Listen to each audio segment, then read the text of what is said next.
The morning Tom Harrison was taken, he'd been checking his cornfields for signs of the blight that had been creeping across Iowa farmland. The silver disk descended silently, casting no shadow despite the bright autumn sun. When the light beam enveloped him, his last coherent thought was wondering if his insurance covered alien abduction. He awoke in what could only be described as a biological laboratory, if laboratories were designed by beings who clearly didn't understand human anatomy. The Zephyrians, as he would later learn they were called, stood barely 4 feet tall with elongated skulls and fingers that ended in delicate sensors rather than nails. They moved with the precise, calculated motions of creatures who had evolved in low gravity. "Subject is conscious," one announced in perfectly translated English, though Tom could see no translation device. "Begin cognitive assessment." For 3 days they tested him. Mathematical problems that made his high school algebra teacher's worst nightmares look like addition tables. Spatial reasoning puzzles that twisted his brain into knots. Pattern recognition tests that seemed designed for minds fundamentally different from his own. Tom failed spectacularly at 90% of them. This specimen displays the expected intellectual limitations of its species, the lead researcher, Kextar, noted with what Tom had learned to recognize as disappointment. Proceed with standard agricultural knowledge extraction. That was their mistake.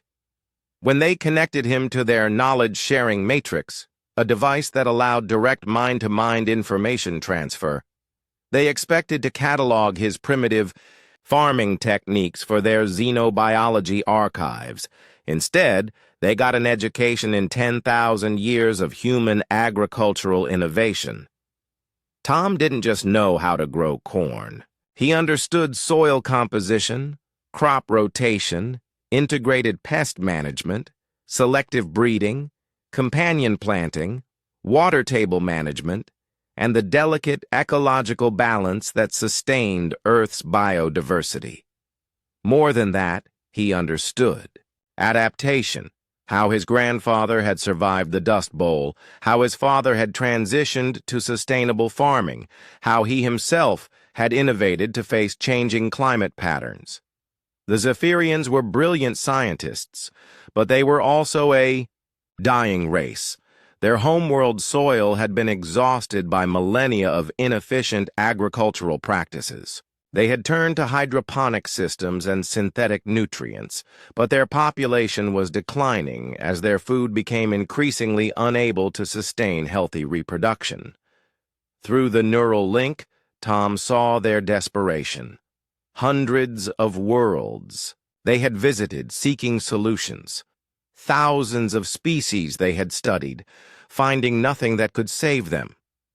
"Your knowledge is extensive," Kextar admitted when the download was complete.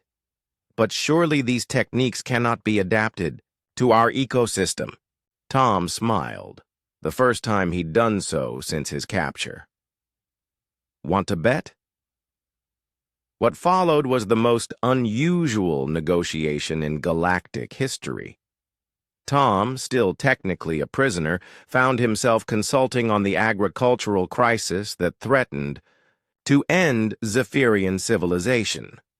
Their hydroponic systems were efficient but sterile.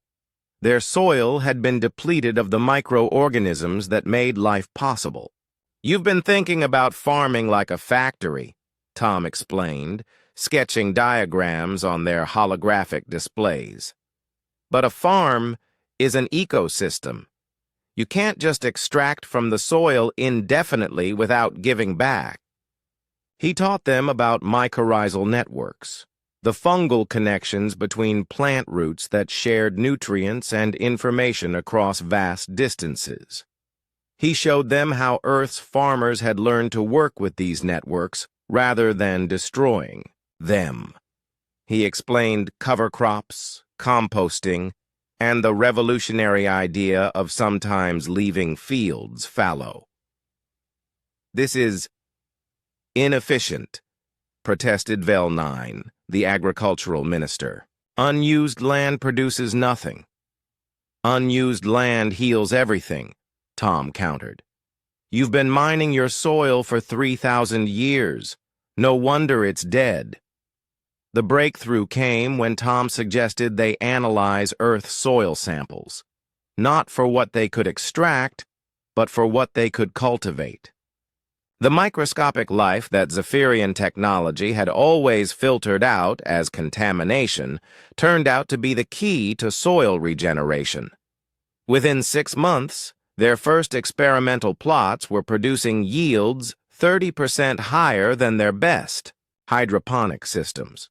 The food was more nutritious, lasted longer in storage, and most importantly, Zephyrian test subjects eating the new crops showed improved health markers across all categories.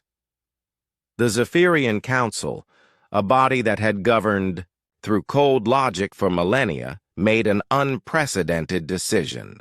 They offered Tom leadership of their agricultural reconstruction program, not as a prisoner or consultant, but as Supreme Director of Planetary Restoration. "You would trust your world's survival to a primitive human?" Tom asked, genuinely surprised. "We would trust it to the being who saved us from extinction," Kextar replied.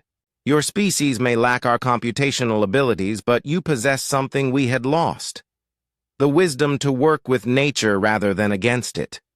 Tom accepted, but with conditions. He wanted to return to Earth periodically to check on his own farm. He wanted guarantees that no other humans would be abducted without consent.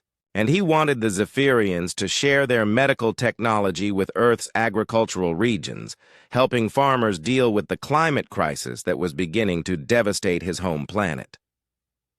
The agreement was struck. 2 years later, Tom Harrison stood on the observation deck of the Zephyrian capital ship as it orbited their homeworld.